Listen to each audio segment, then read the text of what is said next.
Olá pessoal, essa é mais uma live da Geopaiva Consultoria, o nosso conjunto de conteúdo semanal em que nós abordamos as principais questões e os principais assuntos referentes às geotecnologias. E nessa nossa live 4 vamos abordar a questão do sensoriamento remoto e do processamento digital de imagens. O que é o sensoriamento remoto? Quais são os parâmetros de qualidade de imagens orbitais ou até mesmo de dados orbitais? Uma vez que nem todo dado orbital é uma imagem. Quais são os tipos de sensores e quais são os portais e as ferramentas web para tratamento dessas informações, para tratamento das imagens. Tá? Então estamos iniciando agora a nossa live 4. Só para recapitular e para lembrar vocês, a Geopaiva Consultoria vai dispor de conteúdo semanal, tá? E ele é um conteúdo temporário, ou seja, ele vai sair do ar um dia antes do próximo conteúdo, ou seja, na terça-feira o mesmo irá sair do ar, tá? E assim a gente vai atualizando nas principais temáticas envolvendo as geotecnologias, tanto do ponto de vista do SIG, como do ponto de vista da cartografia, do processamento digital de imagens, que é o tema da nossa live de hoje, tá, gente? Então, depois vocês dão feedback sobre a qualidade da imagem, a qualidade do áudio, tá? Eu estarei no chat respondendo as perguntas para eventuais dúvidas que forem surgir ao longo dessa nossa apresentação. E nessa live 4 eu vou mostrar para vocês um compilado bem mais sintético, bem mais rápido a respeito do sensoriamento remoto e do PDI. O PDI nada mais é do que o sensoriamento remoto aplicado. Tá? Então eu preparei para vocês uma apresentação, aqui eu vou abrir meu PowerPoint, uma apresentação referente a essa temática, tá? Uma temática de grande relevância dentro tanto do mercado como da academia, tá? E vamos falar um pouquinho sobre o sensoriamento remoto e o processamento digital de imagens. Tá? Vou abordar a questão conceitual do sensoriamento remoto, mostrar o que é sensoriamento remoto orbital, suborbital, dados orbitais, já entrando na seara, né, do sensoriamento remoto a largas altitudes, vamos dizer assim, parâmetros de qualidade, operações de imagens, tipos de sensores e o PDI para a web, que eu vou mostrar o portal para vocês ao vivo aqui, tá, na nossa live. Então, gente, o sensoriamento remoto, que se trata o sensoriamento remoto? Em primeiro lugar, é uma tecnologia, tá? Então, é um conjunto de técnicas que permite a obtenção dessas imagens, tanto de imagens orbitais como de outros tipos de dados referentes à superfície terrestre. Mas o vocábulo remoto, ele denota o quê? O não contato, ou seja, a distância entre a plataforma de levantamento e a área de interesse. Então, como vocês podem ver aqui, eu tenho a minha plataforma, que é a letra D, a minha plataforma de levantamento, que não está em contato com o meu C aqui, ó, que é a área de levantamento. Então, eu tenho um levantamento sem estar em contato com a minha área de interesse. Os levantamentos que estão em contato, que são os levantamentos topográficos, levantamentos também geofísicos, geomorfológicos, esses são os levantamentos diretos, não os levantamentos remotos. Então, nessa nosso esquema aqui, tá? Que é do Centro Canadense de Sensoriamento Remoto, vocês podem pesquisar lá, essa fonte. Eu tenho uma fonte natural de energia, energia eletromagnética. Essa fonte natural, naturalmente, está emitindo esse tipo de energia. Esse tipo de energia bate aqui no nosso alvo de interesse. Nesse caminho aqui da letra B, eu tenho energia dispersa também. Então, a altura angular é um parâmetro que é considerado na hora de você selecionar os tipos de imagens que são mais adaptáveis para o seu projeto. Então, eu tenho essa energia incidente na minha área de interesse. Essa energia, parte dela é refletida, parte dela é transmitida, parte dela é absorvida. E a característica de absorção do meu objeto vai denotar os níveis de reflectância, né, dessa mesma energia para o meu sensor, que é a letra D aqui, tá? E esse sensor, como é que ele guarda, ele só guarda essa imagem? Não, ele também transmite essa imagem, comunica essa imagem, transfere essa imagem a uma central, tá? Uma central de levantamentos que, a partir desse satélite aqui, ó, do lado, que não está com letra para não confundir, mas esse satélite aqui é um satélite de comunicação. Então ele realiza a comunicação do sensor imagético com a central de recolhimento dessas imagens. E essa central, o que ela faz? Essa central, ela plota a imagem, tá? Plota, ajusta os níveis de contraste e depois ela aplica a imagem, classifica a imagem, aplica aritmética de bandas, dentre outras operações que vamos avaliar agora nessa apresentação. Tá? E que tipo de dados esses sensores eles absorvem, eles levantam? Eles podem levantar dados imagéticos, que são as imagens, que é o principal insumo para a inicialização cartográfica, tanto imagens orbitais como imagens de aeronave, tá? Imagens aerotransportadas, que também servem como insumo para restituição cartográfica, ou seja, eu desenhar ponto, linha e polígono, eu vetorizar a minha imagem, e também do ponto de vista da modelagem de terreno. Qual é o comportamento do relevo dentro daquela área de interesse. Então temos esses dados imagéticos, dados não imagéticos, que são os sensores ativos, a gente vai detalhar isso melhor, mas são dados em que eles só denotam o comportamento altimétrico ou o comportamento dos objetos sobre a superfície terrestre, na qual temos o modelo digital de superfície e o modelo digital de terreno. São os dados não imagéticos, ambos os modelos são gerados por sensores orbitais, tá? E os dados altimétricos que estão de acordo com os dados não imagéticos. Dentro dos dados não imagéticos temos também dados de comportamento espectral, que não nos resulta em uma imagem, mas sim no comportamento da reflectância e também da absorção da energia eletromagnética proveniente do Sol nesses alvos. Então o dado não imagético ele também denota as assinaturas espectrais, enquanto os dados altimétricos envolvem MDS e MDT, tá? Que também depende de um comportamento espectral e uma interpretação. No entanto, dados altimétricos são altimetrias e dados não imagéticos são comportamentos espectrais.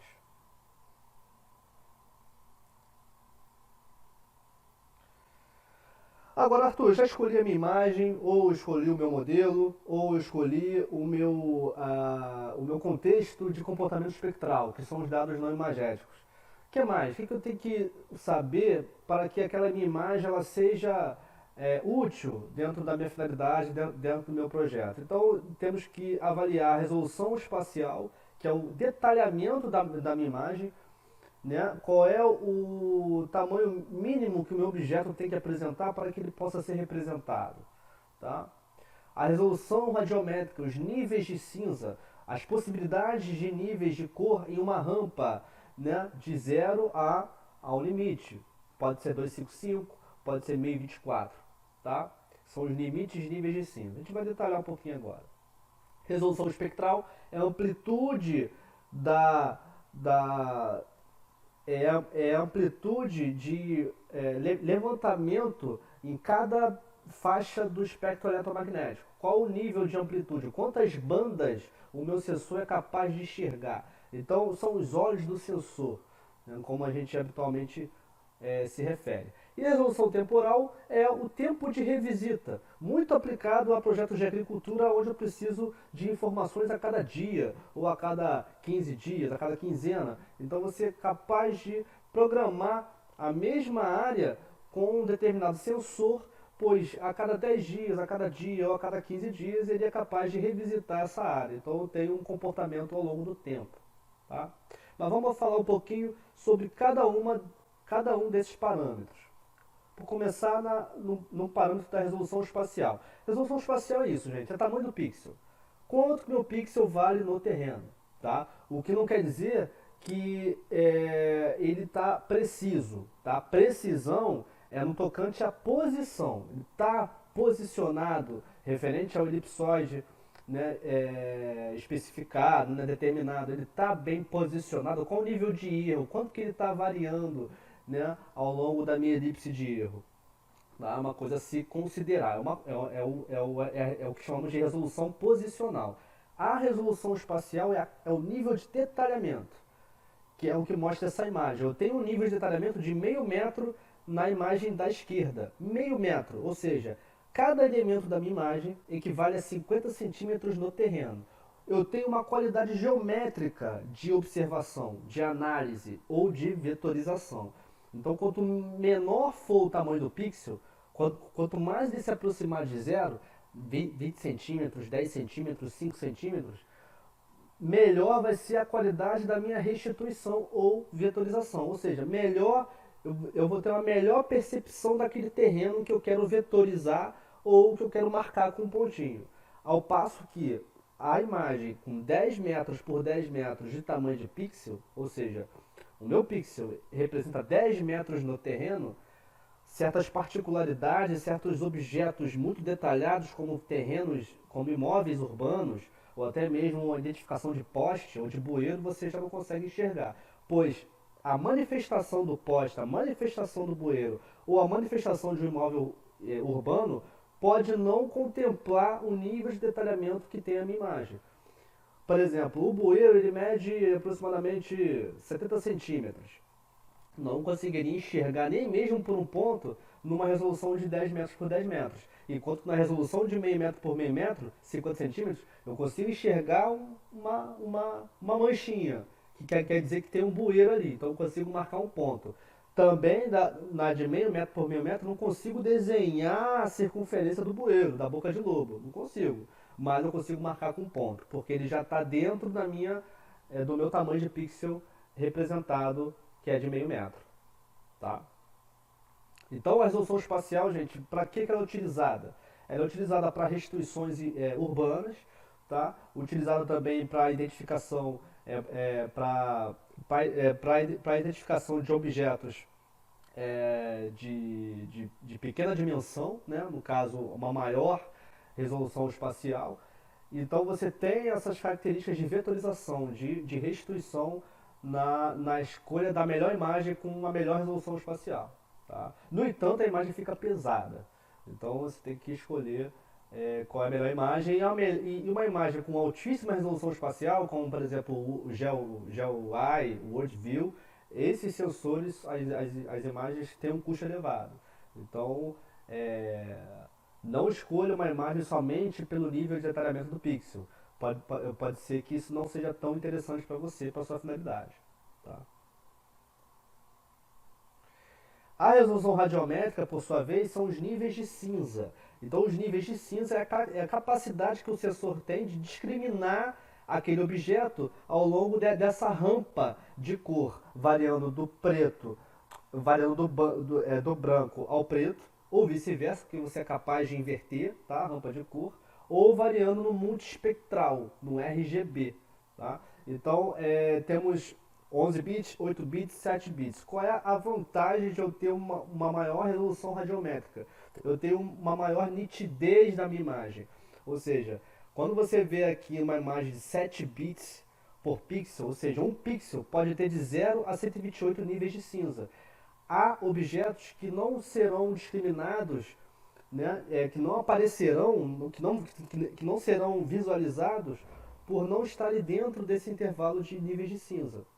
Pode estar por não contemplar um nível de cinza característico daquele objeto. Enquanto que os de 11 bits, como eu tenho uma faixa maior de discriminação de cor daquele pixel, eu tenho as nuances mais perceptíveis. Eu consigo enxergar, por exemplo, certas mudanças de vegetação, aqui uma vegetação mais plana, uma vegetação mais florestal, mais arbórea, né? Também você consegue identificar o que é estrada, o que é rua. O próprio nível de cinza consegue te mostrar isso. Então, o nível de cinza ele vai te responder com tons de nitidez. E essa nitidez é capaz de te proporcionar um ganho de interpretação daquela imagem. Então, quanto maior for a resolução radiométrica, mais nítida é a minha imagem. Mas, pô, Arthur, então é melhor ter o maior número possível de níveis de cinza? Sim, a radiometria ela está associada com a resolução geométrica ou espacial. Então, uma vez que o sensor apresenta uma resolução espacial muito elevada, ou seja, com um pixel muito pequeno, bem detalhado, meio metro por meio metro, ele vai apresentar uma radiometria proporcional, uma radiometria ao nível dessa resolução espacial. Tá? Mas também você é capaz de aplicar uma reamostragem radiométrica, tá? Um aumento dos níveis de cinza, uma redução também. Tá? Temos a resolução espectral, que é a amplitude de bandas, quanto que meu sensor enxerga, né, naquela mesma área de interesse. Para que é utilizado? Sensores hiperespectrais, como são chamados, que é o caso do MOLDES, tá? Esses sensores eles são capazes de enxergar objetos que na luz visível você não é capaz de enxergar.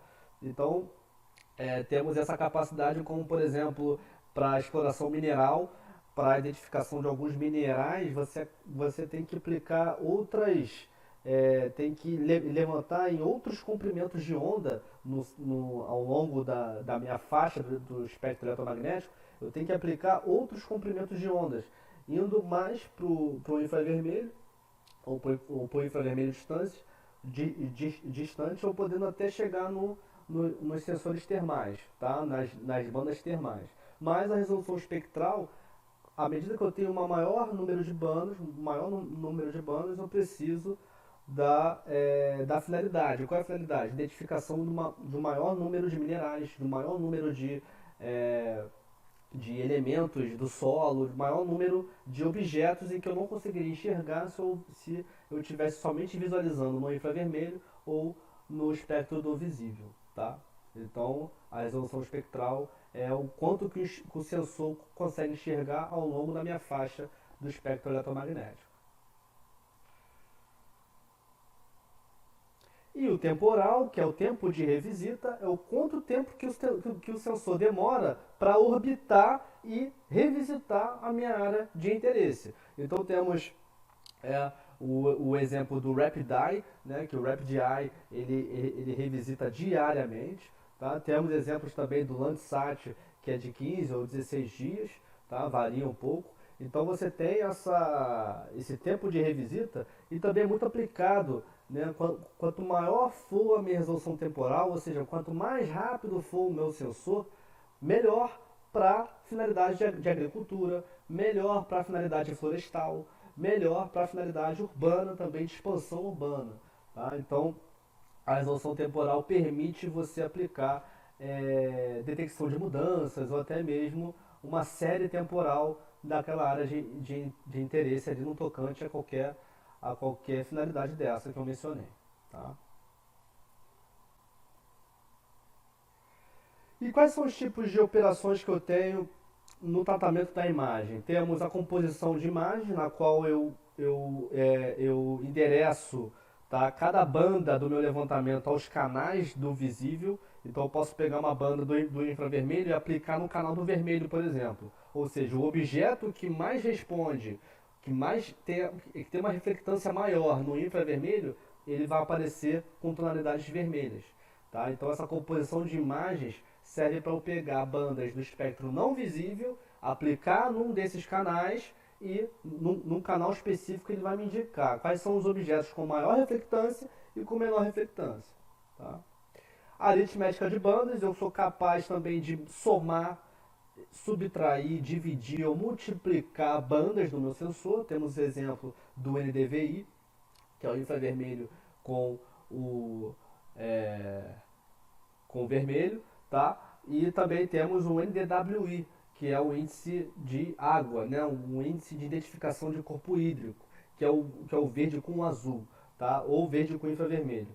Então nós temos a aritmética de bandas, mosaico de imagens, que é a concatenação de imagens que são complementares entre si espacialmente, e a classificação de imagens, onde eu extraio amostras da minha imagem e eu classifico como um tipo de solo, um tipo de uso do solo, ou seja, eu aplico conceitos geográficos, eu interpreto geograficamente uma imagem que até então não apresenta informação alguma. Uma imagem é somente uma manifestação no mundo real, um levantamento.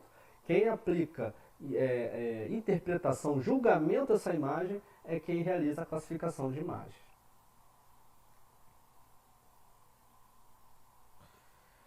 E os tipos de sensores que nós vamos avaliar agora são os sensores passivos, que são os satélites imagéticos, os mais utilizados, Sentinel-2, Sirius, Landsat, o Spot que é pago, o Rapid Eye também é pago. E os sensores ativos são sensores que emitem sua própria energia na varredura da área de interesse, que é o Sentinel-1, o ALOS Pulsar, que gera modelo digital de terreno, e o Sentinel-1, que também gera o comportamento espectral, né? É um sensor não imagético, ele gera só o comportamento espectral, em forma de imagem, tá? Em forma de matriz, mas não há imagens em si, né, do espaço geográfico.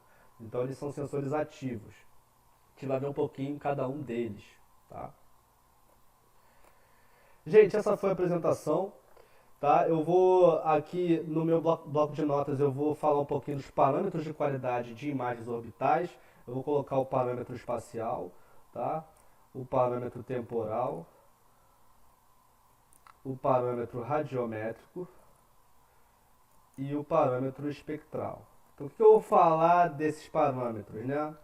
Eu vou falar do tipo de finalidade que eu vou encontrar ao escolher esse tipo de parâmetro, tá? O parâmetro espacial. Qual é a finalidade de eu ter uma melhor resolução espacial? Qual é a finalidade de eu ter uma melhor resolução temporal? E quais são os satélites associados ao mais alto nível desses parâmetros? Qual o melhor satélite com a resolução espacial, o melhor com a temporal, o melhor com a radiométrico e o melhor com a espectral, tá? Então a gente vai avaliar essas questões aqui.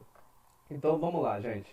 Eu vou abrir aqui meu browser, tá? Eu estou aqui no site do Modes, mas primeiramente eu quero mostrar para vocês o site do INPE, tá? Que é o dgi.inpe.br/catálogo/. Tá? Ele está com um probleminha na exibição da base cartográfica, o Google Maps, mas não tem problema não, tá? Eu vou aqui copiar e colar, só para vocês verem aqui. Vou deixar aqui do lado, ó. INPE. Tá? É esse site aqui. Então, o site do INPE. E o que o site do INPE nos traz, né, gente? Então, aqui, ó, no site do INPE, eu tenho alguns parâmetros básicos, tá? De baixar as imagens, né? De escolher que tipo de imagem. Então, aqui eu tenho satélite, eu tenho o Aqua e eu tenho Terra, tá? O Aqua e o Terra estão a bordo do Modes, tá? Temos o Aqua, tem o instrumento Modes. Então o instrumento Modes é quem determina esse tipo, é o que faz, é o que levanta a imagem, é o instrumento. O satélite é a plataforma orbital. Tá? Então o Modes ele é um exemplo de sensor hiperespectral, porque como vocês podem ver, ó, eu já deixei aqui separado, ao escolher o Modes, eu perco em qualidade visual. Por quê? Em qualidade visual, ó, ele tem aqui, em qualidade visual, ele tem as dimensões da imagem, tá? E aqui a quantidade de bandas do espectro eletromagnético que ele enxerga. Tá? Então, as dimensões no nadir é de 10 mil quilômetros. E aqui, no cross-track, né, que não é um nadir, é a angulação da câmera, a gente tem 2.330 quilômetros. Tá? Então, é um sensor que apresenta grande envergadura de resolução espacial, ou seja, ele pega um quadrado grande, um frame grande, né, mas, né, ele não perde, ele perdendo em frame, ele aumenta ele aumenta a resolução espectral, tá? E a resolução espacial dele é quanto que um pixel vale no terreno. Lembre-se que as dimensões do quadro são essas aqui, tá? No cross-track, que é quando a câmera está inclinada, ele tem um quadro, ele levanta uma imagem com uma dimensão de 2.330 km. Enquanto que se ele estiver no nadir, que é de 90 graus, tá? É 10 km. 2.330 km e 10 km. Ele tem uma maior envergadura de levantamento quando ele está inclinado, tá? Porque ele tem uma amplitude maior de visada. E a sua resolução espacial, ou seja, quanto que o pixel vale no terreno no instrumento Modes? 250 metros, para banda 1 e 2, tá? Então, aqui ó, bandas para nuvem, aerosol, tá? Para uso primário. 500 metros de 3 ao 7, tá? E o restante, ele tem 1000 metros de resolução. Então, 250 por 250 é o meu pixel, tá? Não ficou um quadrado, é o meu pixel da banda 1 e 2. Tá? Da banda 3 a 7, eu tenho 500 metros, meio quilômetro. E tenho 1 quilômetro de resolução de pixel, 1 por 1 quilômetro, tá? Eu tenho do 8 até o 36. Então ele tem uma grande amplitude de enxergar, né, uma mesma imagem, uma mesma região em várias bandas do espectro eletromagnético, tá? Em várias faixas do espectro eletromagnético. Então, se eu tiver esse sensor é mais utilizado para análises climáticas, análises também ambientais, tá? Análise de nuvens, de temperatura atmosférica. Para essa finalidade, quanto mais bandas eu tenho, quanto mais faixas de levantamento eu tenho do meu espectro eletromagnético, ou seja, de tudo que a luz consegue me retornar, eu tenho mais detalhes na identificação de propriedades de nuvem, de ozônio, de temperatura de nuvem ou superfície, tá? Então, ó, já podemos colocar aqui, ó, sensor modes a bordo do satélite Aqua ou Terra. Peraí. Sensor, ó, a maior resolução espectral está no Aqua barra Terra, sensor modes, tá? Apresenta aproximadamente 36, né? 36 bandas de levantamento. E esse sensor, ele está aqui no site do INPE, tá? Ele está nesse site do INPE aqui, ó. Livre para vocês baixarem, tá? Um outro exemplo, temos o exemplo brasileiro, tá? O Cibers 4, que é uma parceria da Índia com a China, do Brasil com a China, tá? Um satélite sino-brasileiro, e ele apresenta os sensores, tanto os sensores multispectrais, com maiores resoluções, tá? Como também uma melhor resolução espacial. Então o Cibers 4, dos satélites livres, gratuitos, ele apresenta a melhor resolução espacial, ou seja, o menor tamanho de pixel, que é o PAN 5 metros. Tá? E ele recobre todo o território nacional. Para vocês terem uma ideia, tá? Algumas informações sobre o Cibers, vocês podem consultar aqui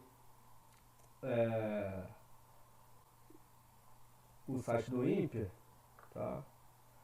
Que aqui ele tem o catálogo de imagens do Cibers 4. Essa aqui do Wikipedia também é válida, porque ele puxa a informação do site do INPE, tá? Mas aqui, ó, no catálogo de imagens, perdão, deixa eu voltar aqui. Que também é o catálogo de imagens, mas no site do INPE, tá?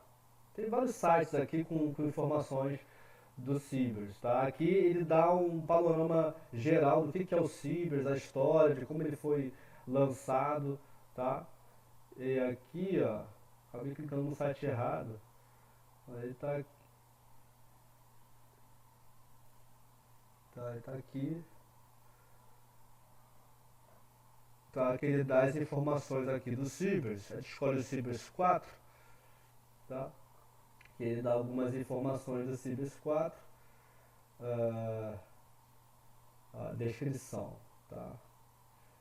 Dados de coleta, aqui são as descrições, ó, as diferenças. Então é uma gama de informações aqui que vocês podem se debruçar e aproveitar o que ele oferece como um produto, tá? As aplicações, aqui ó, a resolução temporal, tá? O pancromático, os outros sensores. Então todas essas informações estão disponíveis no site do INPE, tá? E vocês podem aí explorar da melhor forma. Mas o sensor Cibers, que está aqui, ó, ele é o que apresenta a melhor resolução geométrica. Então eu vou anotar aqui que a melhor resolução geométrica ou espacial é o Deixa eu só escrever certinho. É o satélite. Não é o sensor, desculpa, tá, gente? É o satélite Sibers, né? Sibers 4. Vou botar aqui o sensor. Sensor PAN5. PAN5M, né? Então, o PAN5M ele apresenta a melhor resolução do tamanho do pixel. É o satélite gratuito que apresenta a melhor resolução do tamanho do pixel, tá? Partindo agora para a resolução temporal, né, o Landsat é um exemplo, né, no seu instrumento OLE, ele apresenta uma resolução de 30 metros no multispectral, mas 15 metros no pancromático.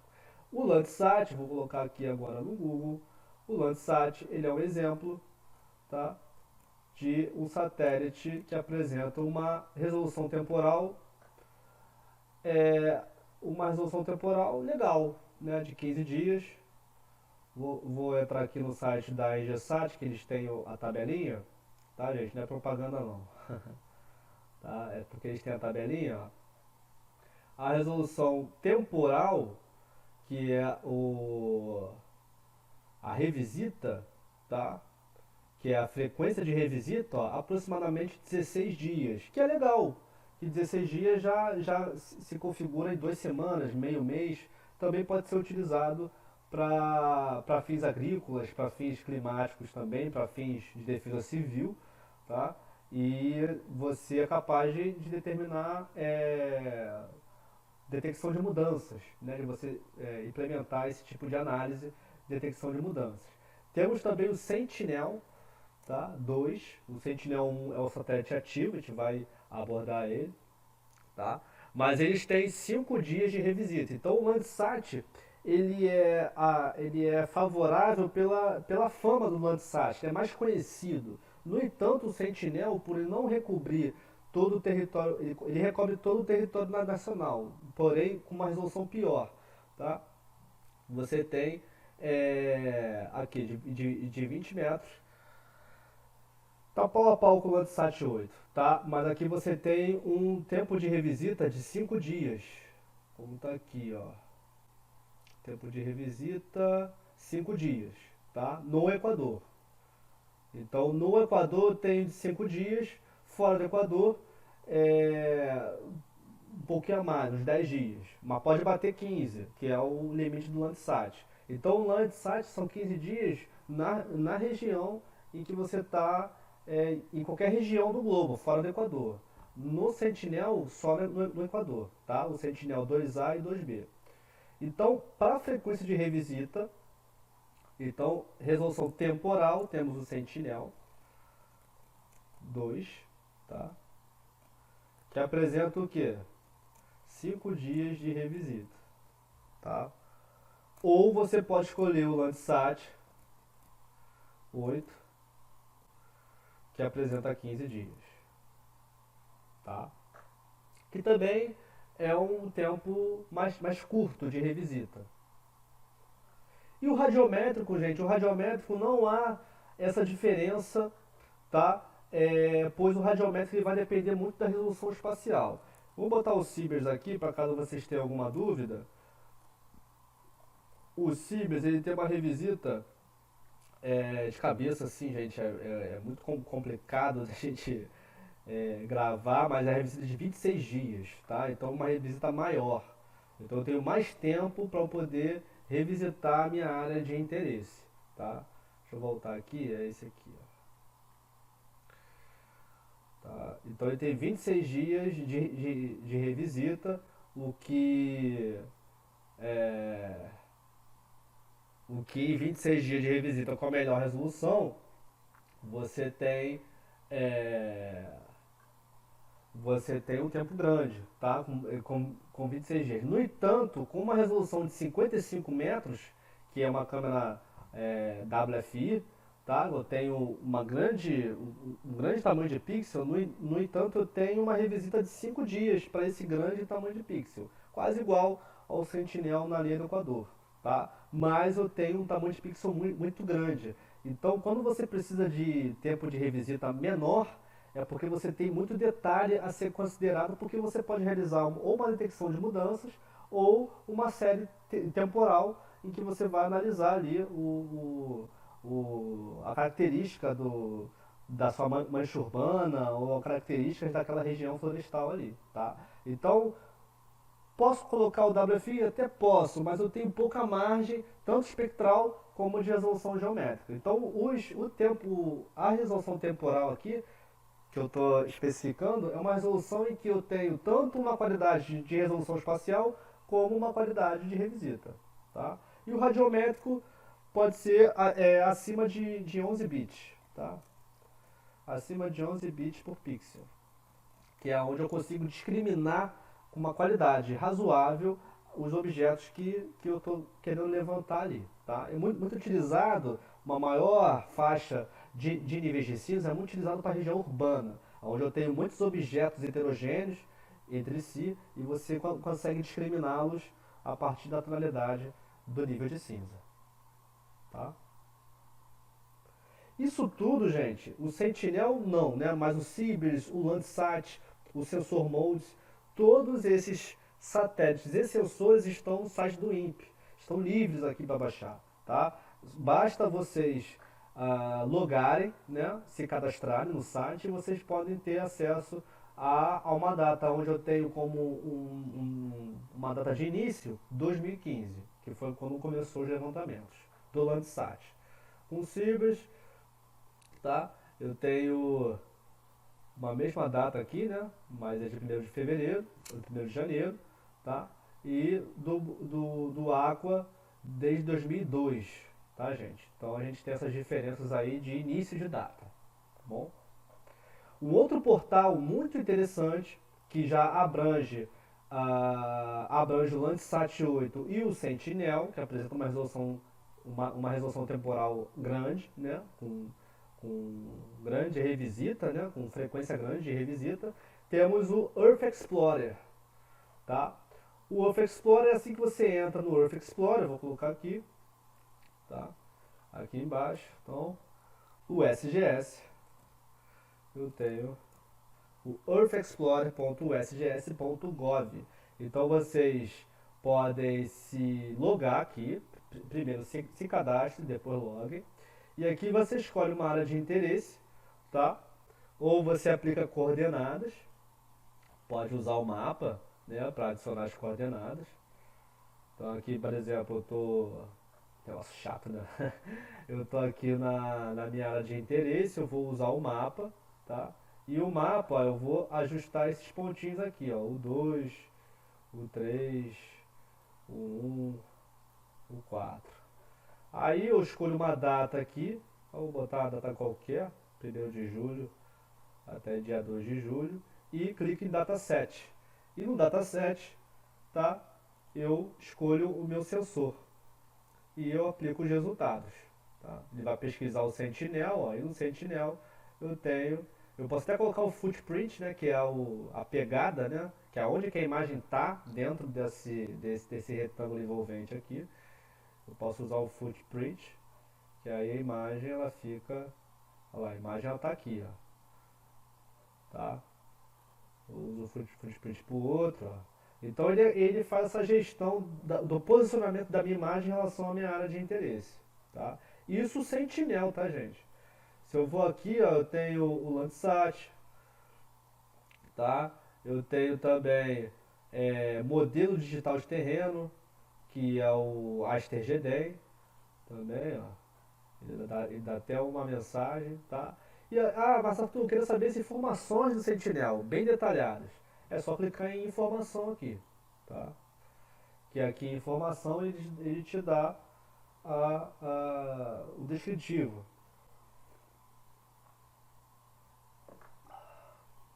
Então, olha lá, ele apresenta 10 metros de resolução e a cada 10 dias de revisita, tá? Então, ele tem uma revisita de 10 dias e 5 dias no Equador, tá? E aí vocês podem analisar aqui com mais calma a questão do Sentinel. Para eu saber se o Sentinel contempla a minha área de interesse, eu clico aqui em Toggle, que é a cobertura que o satélite apresenta em todo o mundo, tá? Vocês podem ver aqui com calma, da melhor forma.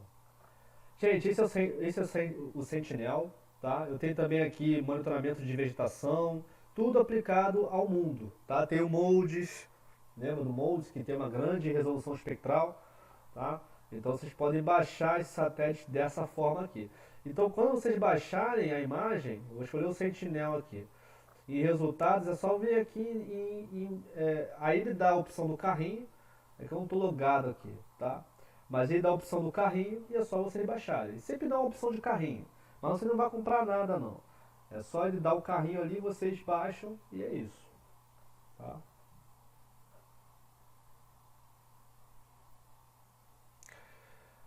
Aqui, ó, esse carrinho aqui, ó. Aí eu tenho que logar, tá? É, um outro portal de imagem é o Alaska.edu. Eu vou até colocar aqui também, ó, que é o ASF, o da NASA, tá? Então esse aqui é o da NASA, deixa eu botar aqui, NASA, portal da NASA. E o portal da NASA, eu tenho o quê? Eu tenho como duas fontes importantíssimas, o Sentinel-1. O Sentinel-1 ele dá a configuração espectral dos meus alvos, tá? Em certa data. Então eu faço um retângulo aqui, ó, e coloco o start date e o end date, as datas, né, limites, e ele vai extrair para mim a imagem, vamos dizer assim, imagem do Sentinel-1, né, na área de interesse. Tanto o comportamento espectral como as imagens de outros Sentinel, de outros sensores. Tá? Aqui eu também tenho o Alus Pulsar. O Alus Pulsar ele gera modelo digital de terreno com resolução de 12 metros e meio, ou seja, é a melhor resolução que existe gratuitamente. É a do Alus Pulsar. Ah, mas eu estou usando o SRTM de 30 metros, aquele do Topodata. Esse é melhor. Esse tem 12 metros e meio de resolução. Ele abate em mais de 50% a resolução espacial do que a gente está aí consumindo, né, que é o SRTM. E é um modelo digital de terreno ortométrico, tá? Porque ele é baseado no Geode Global EGM 80. Tá? Então podem ficar tranquilos que vocês estão trabalhando com altitude ortométrica, geoidal. Tá? Então é nesse site aqui que a gente baixa tanto esse MDT como o dado sensor ativo Sentinel-1. Tá? Aí, gente, é só pesquisar e vocês baixam. Aqui você não precisa... Aqui você não precisa logar não, tá? É só baixar. Aqui, Download File. E tem que baixar o High Resolution Terrain Corrected, tá? Que é a alta resolução de terreno corrigido. Então é só vir aqui e baixar. Não tem segredo, tá? Pode ser até que minha imagem aqui do webcam pode estar atrapalhando, ó. Pera aí. É só vir aqui, ó. High Resolution Terrain Corrected, é só vir aqui e baixar, tá? Aqui na nuvenzinha.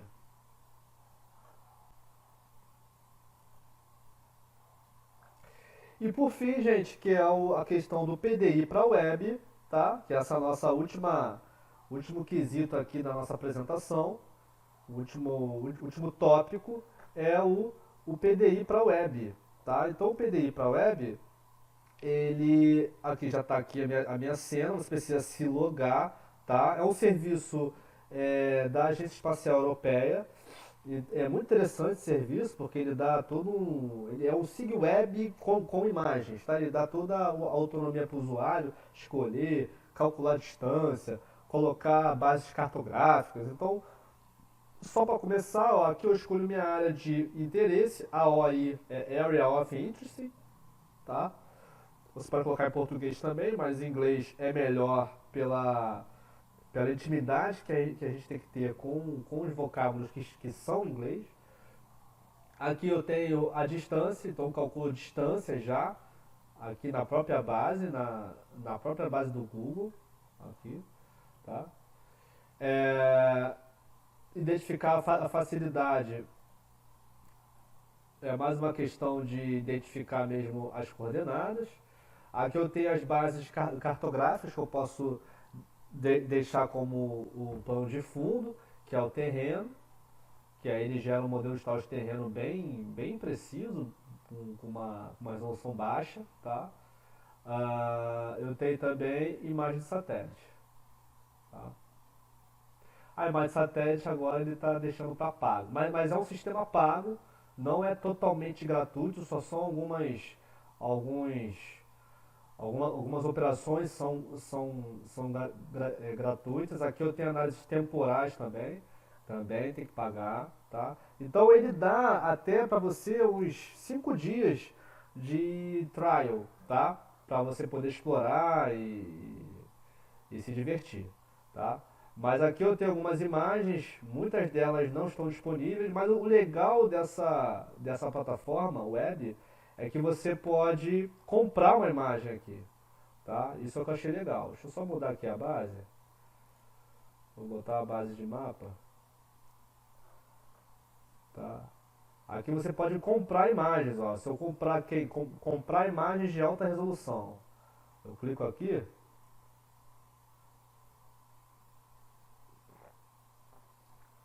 Ele me dá sensores pagos e que você pode comprar essa imagem, ó, adicionar o carrinho. Ó. Tem aqui o Spot, Pleiades, que é bem famoso, né? O Spot, aqui ele dá 1,5 m por pixel, uma altura angular de 34 graus, ou seja, você já tem a presença de muitas sombras e 0% de cobertura de nuvem, isso é legal. Esse Pleiades aqui, ó, que legal, ó, meio metro, ó. Aí eu vou adicionar o carrinho. Aí eu tenho que desenhar o que? Minha área de interesse. Eu vou lá desenhar. Eu posso até colocar um KML, tá? Aqui, ó, em Upload, área de interesse. Aí ele vai me dar, uma vez que eu desenhei aqui a minha área de interesse, ele vai me dar os satélites que envolvem. Ó. O Pleiades, esse aqui, ó, 0% de nuvem, meio metro, ó, custa $7.336. Ó, vou adicionar o carrinho. É uma foto do dia 23 de julho, tá? Aí eu venho aqui no meu carrinho, ó, e ó, tá aqui a criança para pagar aqui. Tá? E o pedido é entregue dentro de 3 dias úteis. Então, esse é o mercado de imagens orbitais, tá? Então ele tem aqui uma área de 576 quilômetros quadrados, que é o meu frame, que é a área do frame, tá? Da imagem toda, com meio metro por pixel, tá? E ele está ortorretificado, tá? Ele está ortorretificado e fundido também. Fusionado, melhor dizendo, tá? Então, gente, esse aqui é o Land Viewer, que é bem promissor para quem quer explorar o mercado de imagens orbitais, tá? Aqui eu posso aplicar um filtro, né? Eu boto sensores passivos aqui ao dia, tá? Ele já me coloca todos os sensores aqui, ó, disponíveis. Essas imagens aqui dos sensores são gratuitas. Você consegue achar essa imagem daqui no site do INPE, tá? No site do INPE. Então não tem problema, tu não consigo baixar. Tudo bem, no site do INPE você consegue, tá? Então pode ficar tranquilo que não tem problema nenhum, tá? E aqui qualquer imagem que eu baixar, ele vai endereçar. Não, esse aqui é uma imagem só, né? Então esse aqui, ó, eu já consigo visualizar. Eu só consigo visualizar uma imagem por vez, tá? Então esse aqui é o meu Sentinel-2 com 3% de nuvem, tá? E 38 graus de angulação. A melhor angulação é uma angulação em nadir aqui nessa área de interesse aqui. Então você tem que avaliar de acordo com o horário e com a sua área de interesse. Para você ter uma ideia disso, né, pode acessar o SunTools. O SunTools é um site em que ele gera Sun Earth Tools. Ele gera informações solarimétricos, né, envolvendo o Sol com angulação, tá? Até mesmo capacidade de geração de energia térmica ele dá, tá? Vou até deixar aqui também no nosso bloco de notas, tá? Info solares, informações solares e eu deixo aqui o Sun Earth Tools, tá, gente? Então, o Sun Earth Tools é fundamental para você saber esse ângulo solar apropriado ao seu levantamento. Voltando aqui no Land Viewer, com essa imagem aqui, a versão livre, a versão paga, você é capaz de fazer qualquer coisa, muita coisa mesmo. A versão livre, ó, eu posso baixar a imagem, uma imagem por vez, tá? E aqui, ó, eu tenho, ele me dá a opção de combinar bandas, ó. Eu tenho a combinação de bandas, que é as cores naturais. Eu tenho para vegetação, que ele coloca o infravermelho no vermelho, onde em tonalidades de vermelho eu consigo ver onde não tem, onde tem vegetação. NDVI, que é a vegetação, o índice de vegetação, o índice de solo, SAV, o EVI, tá? Tenho outras combinações, NDWI também, mas todas são pagas. Então, ó, ele já deixa aqui já, ó, a aritmética. Ah, Arthur, como é que eu faço então? Abre o QGIS, pega as bandas e faz a aritmética no Raster Calculator. É exatamente isso, tá? Se vocês quiserem que eu aplique o QGIS para processamento de imagens, deixa no chat esse desejo, que aí na próxima live a gente vai abordar o QGIS para processamento digital de imagens, tá, gente? Então, pode deixar no chat, se vocês quiserem, na próxima live podemos abordar a questão do processamento digital de imagens dentro do software QGIS, tá? Mas aqui são as composições de bandas, tá? Aqui embaixo, ó, eu tenho ferramentas de análise. Eu tenho detecção de mudanças, que ele vai colocar numa série temporal. Preciso escolher uma outra imagem de um outro dia, seja anterior ou seja seguinte, tá? E a animação de lapso do tempo, onde eu escolho uma série de imagens e ele vai mudando a cada segundo as imagens, para a gente tentar estabelecer alguns padrões de modificação de espaço geográfico. Mas é uma ferramenta que é fundamental aí para muitas finalidades, seja florestal ou urbana, tá?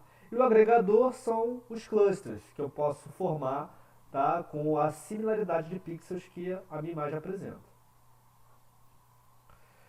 Aqui embaixo são os ajustes de contraste, tá? Eu tenho um ajuste de contraste cumulativo, né, na qual eu estabeleço somente meu intervalo de confiança, tá? E também envolvo toda a minha curva, né, de amostragem de pixels, que é o histograma. Ao espalhamento comum, tá? O mínimo e máximo. E também esse aqui é o cumulativo local, tá? Então, você estabelecendo uma área de interesse, somente naquela área ali eu posso aplicar. Mas o padrão é esse aqui mesmo, de baixo. O corte cumulativo de 98% de intervalo de confiança. Tem algumas configurações também, igual do QGIS lá, tá? Que a gente pode aplicar. Então, deixa no chat aí. Até fica uma enquete informal aqui. Você quer aplicar o PDI aonde? No QGIS ou explorar outros conceitos ou outros portais igual esse aqui? Tá? Fica aí a dica.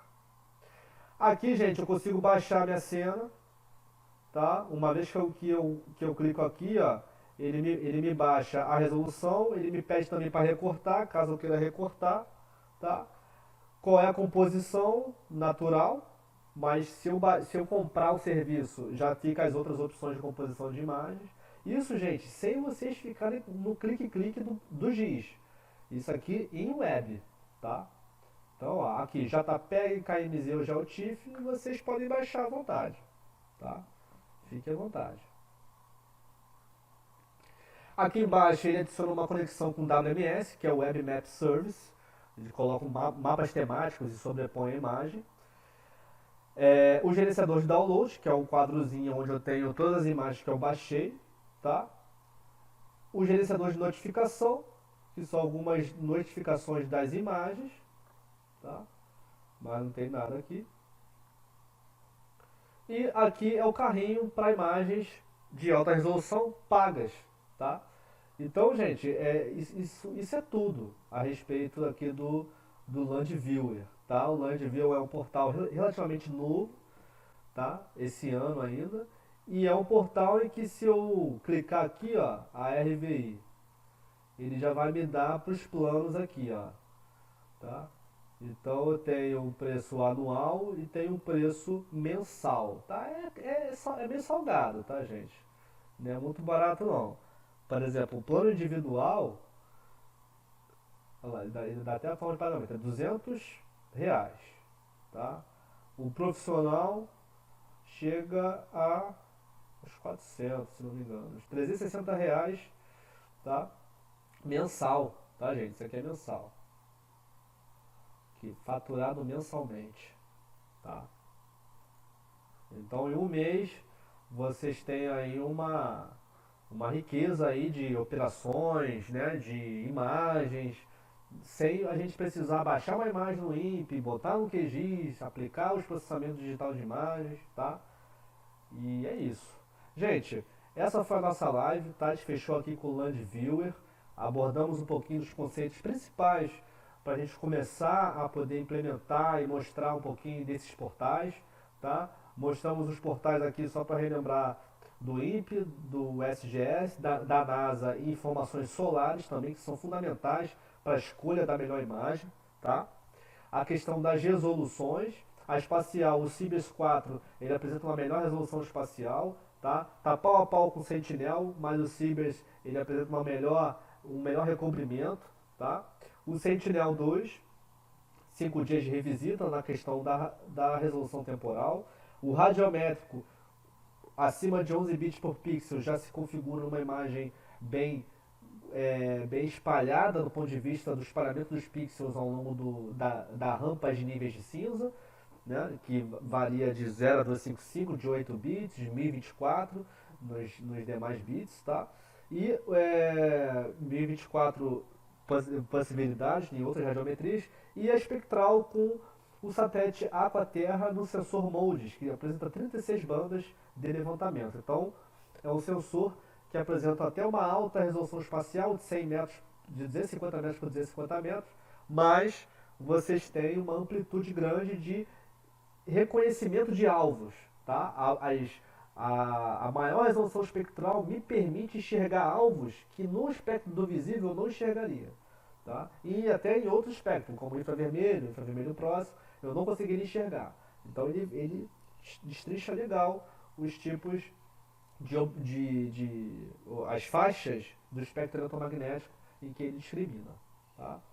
E é isso, os tipos de sensores são os passivos e ativos, e introdução ao Land Viewer que acabamos de analisar e ver agora, tá, gente? Então, gente, essa é a nossa live 4, tá? Algumas informações, essa live vai ficar fora do ar daqui a uma semana. A nossa comunidade GeoPaiva está se formando, vamos abrir chamada, né? É uma oportunidade para você adentrar a nossa comunidade, onde temos várias lives disponíveis, tá? Essa é a nossa live 4, falamos de SR e PDI. Deixa no chat a sua dúvida, a sua sugestão, e também, caso vocês queiram realizar o PDI no software SIG, na próxima live podemos abordar a questão do SIG com o PDI, tá, gente? Então, muito obrigado pela atenção, pela audiência aí agora, e é isso. Muito obrigado.